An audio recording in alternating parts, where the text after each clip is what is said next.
ఓం నమ శివాయ.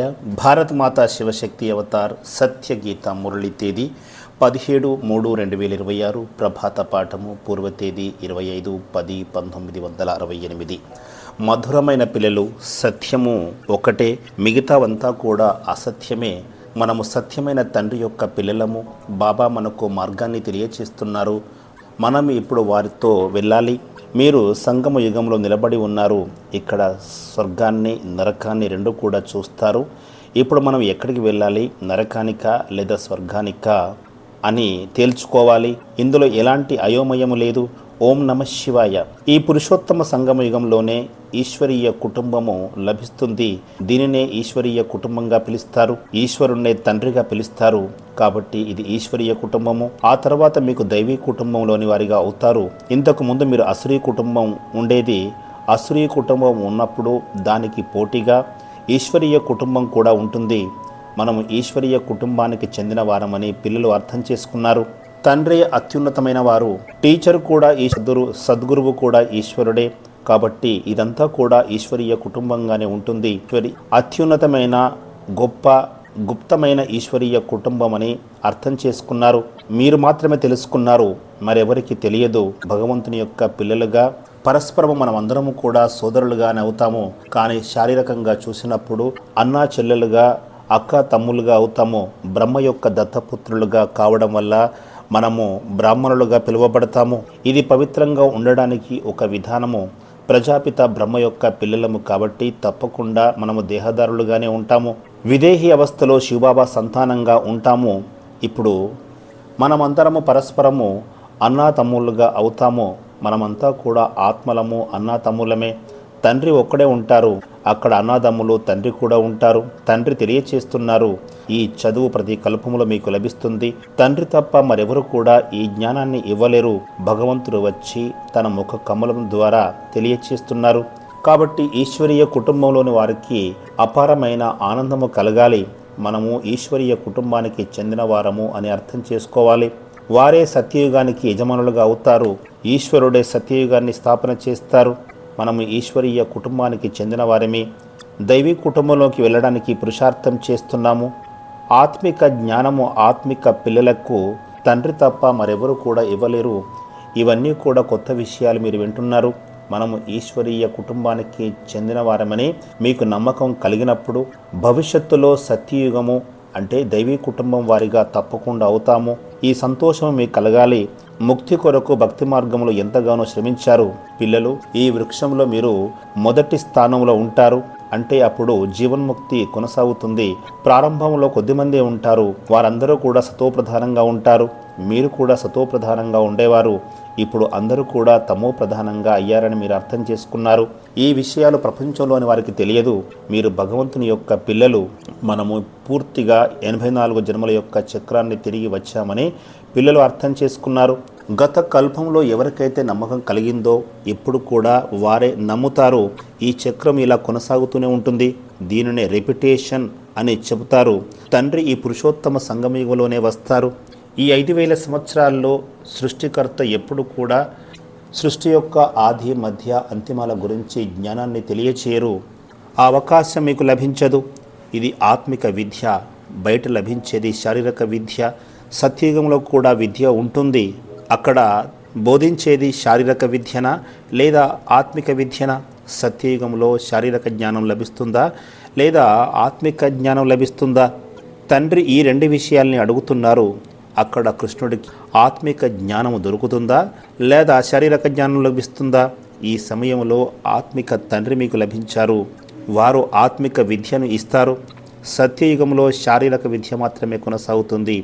ఆత్మిక విద్య కేవలము ఈ సమయంలోనే లభిస్తుంది. ఈ జ్ఞానము దేవతలకు కూడా తెలియదు. మీరు బ్రాహ్మణులే దీనిని అర్థం చేసుకుంటారు. ఎవరైనా వచ్చి బ్రాహ్మణుడిగా మారినప్పుడే వారు ఈ జ్ఞానాన్ని అర్థం చేసుకోగలుగుతారు. ఇక్కడ వర్ణం అనేది కూడా ముఖ్యమే. వారి యొక్క చిత్రాలు ఈ భారత్లో ఉన్నాయి. కానీ ఆ చిత్రాలను తప్పుగా చిత్రీకరిస్తున్నారు. తండ్రి వచ్చి వాటిని సరిచేస్తున్నారు. ఇప్పుడు చిత్రాలు 100% తప్పుగా ఉన్న కారణంగా ధర్మహీన స్థితి ఉన్నది. భారత్ ఇప్పుడు తప్పుడు మార్గంలో నడుస్తుంది. సరైన జ్ఞానము లేదు. తండ్రిని మాత్రమే సత్యమైన వారు అని పిలుస్తారు. తండ్రి చెప్పేది సరి అయిందో కాదో ఆలోచించుకోండి అని తండ్రి పిలుపునిస్తున్నారు. తండ్రి ఎప్పుడూ కూడా సత్యమైన దానిని తెలియచేస్తారు. వారే ధర్మయుక్తమైన ప్రపంచాన్ని స్థాపన చేస్తారు. మనం పూర్తిగా అధర్మయుక్తంగా మారిపోయామని పిల్లలు అర్థం చేసుకున్నారు. తండ్రి వచ్చి మళ్ళీ అందరినీ ధర్మ సహితంగా తయారు చేస్తారు. ధర్మ మార్గం గురించి ఏ ప్రభుత్వానికి కూడా తెలియదు. శాస్త్రాలలో కథలు రాశారు. అవన్నీ కూడా సత్యమైనవి కావు. అందులో ఎలాంటి సత్యత లేదు. ఒకవేళ సత్యమైనది మనం తెలియచేస్తున్నట్లయితే వారు శ్రీరామచంద్రున్నే విమర్శిస్తున్నారు అని అంటారు. శాస్త్రాలను తప్పు అన్నంత మాత్రాన శ్రీరామచంద్రుణ్ణి విమర్శించినట్లు కాదు. శాస్త్రాల జ్ఞానాన్నే నిజమైన జ్ఞానంగా భక్తి మార్గంలో భావిస్తారు. చాలా శాస్త్రాలు చదివిన వారిని నిపుణులు అని పిలుస్తారు. ఈ కలియుగంలో అందరూ కూడా తమోప్రధానంగా ఉన్నారు. నేనే భగవంతుని అని చెప్పుకొని పూజలు చేయించుకునే వారిని హిరణ్యకశిపుడుగా పిలవడం జరుగుతుంది. ఈ చదువులు చదివినప్పటికి కూడా చాలామందికి నమ్మకం ఉండదు. ఈ ప్రపంచమే అధర్మ మార్గంలో నడుస్తుంది. ధర్మం ఉన్నప్పుడు ఎంతో సుఖము లభించేది. సత్యయుగంలో చాలా సుఖంగా ఉంటారు. ఇప్పుడు ఎంతో దుఃఖము ఉంది. ఇది సుఖ దుఃఖాలు, ఓటమి గెలుపుల యొక్క ఆట అనే మహిమ కూడా ఉంది. కానీ సుఖం ఎప్పుడు లభిస్తుంది, దుఃఖం ఎప్పుడు లభిస్తుంది, ఓటమి ఎప్పుడు, విజయం ఎప్పుడు, ఈ విషయాల గురించి ఎవరికీ తెలియదు. ఆత్మనే పూజనీయంగా, ఆత్మనే పూజారిగా అవుతుంది. నేను పిల్లలకు దుఃఖాన్ని ఇవ్వను అని తండ్రి తెలియచేస్తున్నారు. నేను కేవలము రాజయోగాన్ని నేర్పిస్తాను. తండ్రి ఈ కల్పంలోనే సంగమయుగంలో వస్తారు అని పిల్లలు అర్థం చేసుకున్నారు. కొత్త ప్రపంచం యొక్క స్థాపన, పాత ప్రపంచం యొక్క వినాశనము మనకు ఎదురుగా నిలబడి ఉంది. రాజయోగం నేర్పించినప్పుడు తప్పకుండా మహాభారత యుద్ధము ప్రారంభమై ఉంటుంది. కొత్త ప్రపంచంలో దేవీ దేవతల యొక్క రాజ్యము కొనసాగుతోంది. శ్రీమతం ప్రకారం మన రాజ్యాన్ని మనమే స్థాపన చేసుకుంటున్నామని మీరు చెప్తారు. ఇలాంటి నమ్మకం ఉంటేనే మీకు ఆనందం కలుగుతుంది. దీనిని చాలా సహజంగా అర్థం చేసుకోవచ్చు. ఇందులో అనుమాన పడవలసింది ఏమీ లేదు. అయినా కూడా బాబా తెలియచేస్తున్నారు. మీరు ఏ అనుమానం కలిగినా కూడా తండ్రిని అడగవచ్చు. కొత్తదాన్ని సత్యయుగంగాను, పాతదాన్ని కలియుగంగా పిలుస్తారు. ఇప్పుడు అందరూ కూడా పాత ప్రపంచం అంటే ఇనుప యుగంలో ఉన్నారు. ఈ జ్ఞానము మరెవరికి కూడా లభించదు. ఇది కేవలము బ్రాహ్మణులకే లభిస్తుంది. శూద్రుడు దేవతకు మధ్యలో చిన్న బ్రాహ్మణ స్థానము కూడా ఉంటుంది. దీనినే వర్ణాల యొక్క క్రమంగా మనం చెప్పవచ్చు. ఈ జ్ఞానాన్ని మీరు గుర్తు చేసుకోవాలి. మనము 84 జన్మల యొక్క చక్రాన్ని చుట్టి వచ్చాము. ఆ తర్వాతనే బ్రాహ్మణులుగా అవుతాము. బ్రాహ్మణుల తర్వాత దేవతలుగా అవుతారు. ఆ దేవతలే క్షత్రియులుగా అవుతారు. ఆ క్షత్రియులే వైశ్యులుగా అవుతారు. వైశ్యులు శూద్రులుగా అవుతారు. మళ్ళీ శూద్రులు బ్రాహ్మణులుగా అవుతారు. కాబట్టి ఇదంతా తెలుసుకున్న తర్వాత పిల్లలకు సంతోషం కలగాలి. ఒక న్యాయవాది ఏమనుకుంటారు? ఇప్పుడు నేను చాలా డబ్బును సంపాదిస్తాను అని భావిస్తారు. ఇది చేస్తాను, అది చేస్తాను అని చెబుతారు. ఇక్కడ మీకు ఎంతో సంపాదన జరుగుతోంది. ఇక్కడ రాముడు ఎవరు, రావణుడు ఎవరు అని మీరు తెలుసుకున్నారు. రావణుని యొక్క రాజ్యం అర్ధకల్పం పాటు మీకు కొనసాగుతుంది. వారు మీ యొక్క శత్రువు. కాబట్టి పిల్లలు జ్ఞానాన్ని గుర్తు చేసుకోవాలి. నిరంతరం సంతోషంగా ఉండాలి. మీ యొక్క పురుషార్థము డ్రామా ప్లాన్ ప్రకారంగా నడుస్తుంది. ప్రతి కల్పంలో కూడా ఇలాగే నడుస్తుంది అని తండ్రి తెలియచేస్తున్నారు. ప్రతి కల్పంలోనూ ఇదే విధంగా మళ్ళీ మళ్ళీ పునరావృతం అవుతుంది. తండ్రిని గుర్తు చేసినప్పుడు తప్పకుండా టీచర్ కూడా గుర్తుకు వస్తారు కదా. ప్రతిరోజు మీకు సంతోషము పెరుగుతూ ఉండాలి. ఇప్పుడు పరీక్షల యొక్క సమయము, ఈ కలియుగం యొక్క అంతిమము, సత్యయుగం యొక్క ఆరంభము ఈ సంగమ యుగంలోనే. ఈ సంగమ యుగంలోనే తండ్రి వచ్చి పిల్లలకు జ్ఞానాన్ని తెలియచేస్తారు. ఈ సంగమ యుగంలోనే తండ్రి నుంచి అనంతమైన సుఖము వారసత్వ రూపంలో లభిస్తుంది. కాబట్టి ఇప్పుడు అటువంటి తండ్రిని స్మృతి చేయాలి. ఎంత ఎక్కువగా స్మృతి చేస్తారో అంతగా పాపాలు నశిస్తాయి, సతోప్రధానంగా అవుతారు. పిల్లలకు శివబాబా గుర్తున్నారు కదా. సతీయుగ రాజ్యం కూడా గుర్తుంది కదా. పిల్లలకు 84 జన్మలు గుర్తున్నాయా? తండ్రి 84 జన్మల యొక్కని తెలియచేశారు. ఈ 84 జన్మల చక్రాన్ని అర్థం చేసుకుంటే మీరు స్వదర్శన చక్రధారులుగా అవుతారు. ఆ తర్వాత ప్రపంచానికే అధిపతులుగా అవుతారు. నిజానికి విష్ణువు దగ్గర ఎలాంటి చక్రము లేదు. ఈ జ్ఞానము మీకే లభించింది. విష్ణువుకి ఈ జ్ఞానము లేదు. బ్రాహ్మణులకే ఈ జ్ఞానము లభిస్తుంది. మిమ్మల్నే స్వదర్శన చక్రధారులుగా పిలుస్తారు. దీన్ని తెలుసుకోవడం వల్లనే మీరు చక్రవర్తి రాజులుగా అవుతారు. ప్రపంచానికి అధిపతులుగా అవుతారు. ఈ చదువు ద్వారానే ఉన్నతమైన స్థానాన్ని పొందాలి. బయట ఉన్నతమైన చదువు ద్వారా ఉన్నతమైన పదవి పొందుతారో ఇక్కడ కూడా అదే విధంగా పొందాలి. ఇది నరుని నుంచి నారాయణునిగా అయ్యే అత్యున్నతమైన చదువు అని మీరు అర్థం చేసుకున్నారు. ఇంతకంటే గొప్ప చదువు ఏది కూడా లేదు. భగవంతుడే సర్వోన్నతులు. వారే టీచర్గా మారి ఉన్నతోన్నతమైన విద్యను బోధిస్తున్నారు. దానివల్ల కొత్త ప్రపంచం యొక్క రాజ్యభాగ్యము లభిస్తుంది. మిగతా చదువులన్నీ కూడా పైసకు సమానంగా కాలేవు. వాటి వల్ల మీరు పేదవారిగా మారిపోయారు. ముందుగా ధనవంతులుగా ఉండేవారు, ఆ తర్వాత భక్తి మార్గంలో శాస్త్రాలు చదువుతూ కిందికి పడిపోయారు. ప్రపంచానికి అధిపతులుగా అయ్యే విద్య ఇది మాత్రమే. ఇలాంటి నమ్మకం ఉంటే మిగతా చదువులన్నీ కూడా వదిలివేయాలి. ఇక్కడ ప్రతి వస్తువు పరమాత్మ నుంచి లభిస్తుంది. శివబాబా బండారం ద్వారా ఎంతోమందికి పోషణ జరుగుతుంది. ఈ చదువు భవిష్యత్తుకు సంపాదన వంటిది. మీకు ఎలాంటి చింత అవసరం లేదు. ఈ సమయంలో మీరు భయం కలిగించే కర్మలు చేయకూడదు. బాబా మా ద్వారా చాలా తప్పులు జరిగాయని బాబాకు తెలియచేస్తూ ఉంటారు. చెడ్డ పనులు చేశాము, హత్యలు చేశాము అని చెప్తూ ఉంటారు. కానీ బాబా తెలియచేస్తున్నారు, కామ ఖడ్గంతో దాడి చేయడమే అతిపెద్ద హత్య. అయినప్పటికీ అలాంటి హత్యలు చేస్తూనే ఉంటారు. ఇప్పుడు పరంపిత పరమాత్మ చెప్పిన ప్రకారంగా నడిచినట్లయితే వారి నుంచి వారసత్వం లభిస్తుంది.